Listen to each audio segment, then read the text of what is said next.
What's up, TTC? It's your man Uptown. This is my draft recap video. I told you guys once the season was over with, and I did my video about some of the free agency moves that I will be back after the draft, and here I am right now. There was 7 offensive players taken out of the first 10 players that were taken in the draft. Because of that run offensive players earlier, we were fortunate enough to have Marshon Lattimore land in our lap.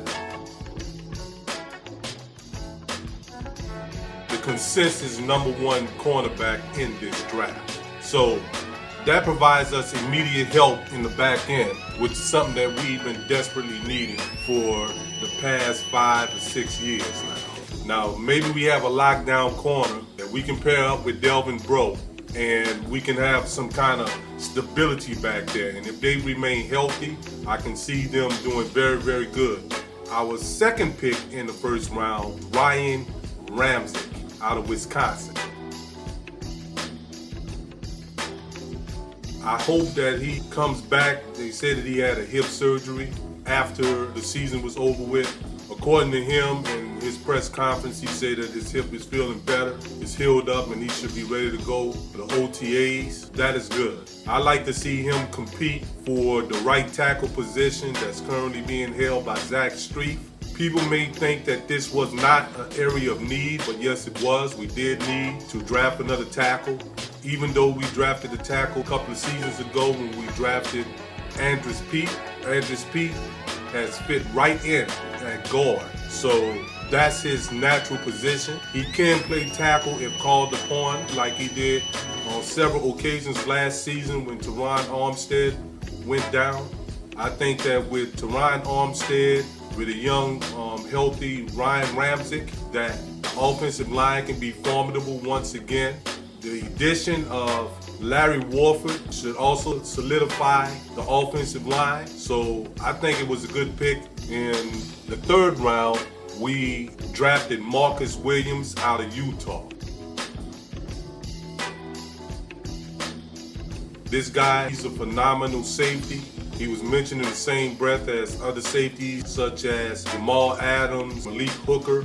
He has the ability to play single high safety, which is exactly what we thought that we were getting when we signed Jarius Byrd during free agency a few years ago. If he works hard enough, he can be probably one of the best safeties in the game. He has natural ball hawking skills.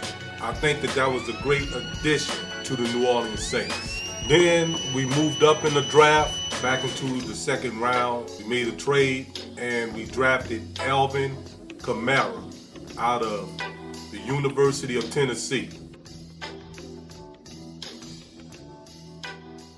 This guy brings with himself a plethora of skills. He has the ability to catch the ball out the backfield. He has the ability to run in between the tackles. I think that Sean Payton's probably going to primarily use him the same capacity that he once used Reggie Bush and Darren Sproles in. So I think that this guy was a player that was definitely needed. We needed to have that dimension back again on our offense. When our offense has that dimension, very, very powerful, it's scary, it's almost practically unstoppable. We haven't had that dimension in our offense since we traded away Darren Sproles. So I think that this was a great pick. I can see him being in some kind of sub package that Coach Sean Payton has. Then we drafted Alex Anzalone, a linebacker out of the University of Florida. When I watch him, I see that he's very quick to the ball. I like the fact that his tackles are very, very violent. The only thing about him that worries me about him is that they say that he dealt with a lot of injuries on the collegiate level. Hopefully, if he can get with our strength and conditioning coaches and they can give him some kind of a program where he can have his body rested and be able to recuperate after practice and after games so that he can be a serviceable linebacker in the NFL, especially here for the New Orleans Saints. There's no limits to what this player can do. He has an awesome skill set, and I think that skill set will translate well in the NFL. Then finally, defensive end. Was hoping that we had drafted a pass rusher earlier in this draft. Young man that we got, Trey Hendrickson. He don't only appear to be good as a pass rusher, but he's also good in the run. In his junior season, they say he had like 13 and a half sacks. Senior season, they say he had like 9.5 sacks. So that means that he does have the ability to get to the quarterback. I think that he's a player that's going to have to work hard to attain his position in the NFL and on this Saints roster. But I think the young man is willing to put in the hard work to do so. And our final draft pick of the 2017 season was another defensive end out of the University of Miami by the name of El-Quadin Muhammad. This guy has an awesome skill set. He's a tremendous pass rusher. He penetrates and gets to the backfield really, really fast. He has a tremendous first step for a big guy. He also isn't bad at playing the run.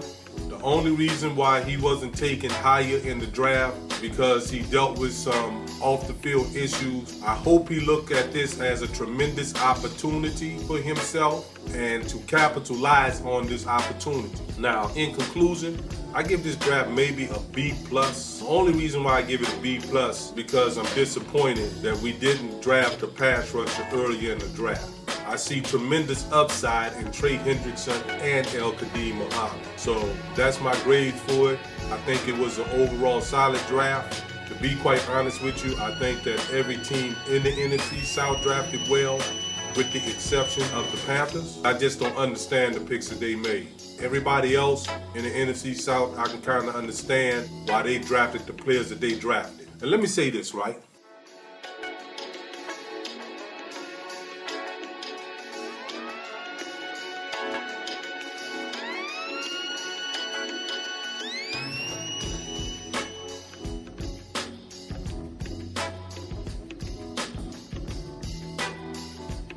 Falcon fans, now y'all want to try and do this, that, and the third, and want to try and crack jokes, worried about Saints business and all that kind of shit. The joke's on you, motherfucker. I would take 7-9 again this season, rather than having my team lose a 25-point lead in the Super Bowl. You motherfuckers can front like y'all got over it, but I know that if my team had a 25-point lead in the Super Bowl and they lost, I don't think I will be over that soon. And the only thing that would help me get over that is them actually winning the motherfucking Super Bowl, which something you motherfuckers will never do. I mean, you motherfuckers had your chance. You had two chances, 98 and last season, and you came up with a motherfucking L. And that's what's gonna continue happening. I see your motherfucking fate being similar to the fucking punk-ass Panthers of 2 seasons ago. You're gonna fall on your face. You lost your offensive coordinator who architected that prolific offense that you had last season that still wasn't better than ours. And you had no fucking defense. You keep running around and shit, claiming that your defense was so motherfucking good. Well, if they were so good, how come they finished 25th in the league? You laugh at our defense, but we finished 27th. So you only finished just 2 spots ahead of our lousy ass defense. And that, along with a combination of your motherfucking quarterback not having no balls and Kyle Shanahan not being able to call fucking winning plays, culminated in why you motherfuckers remain Lombardi trophyless. So laugh all you want. Everybody knows that the joke's on y'all.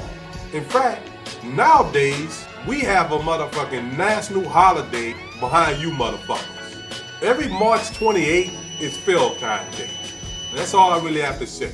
Motherfucker Falcon, fuck a yuck, fuck a punk ass panther. Who that, baby? Oh yeah, for life.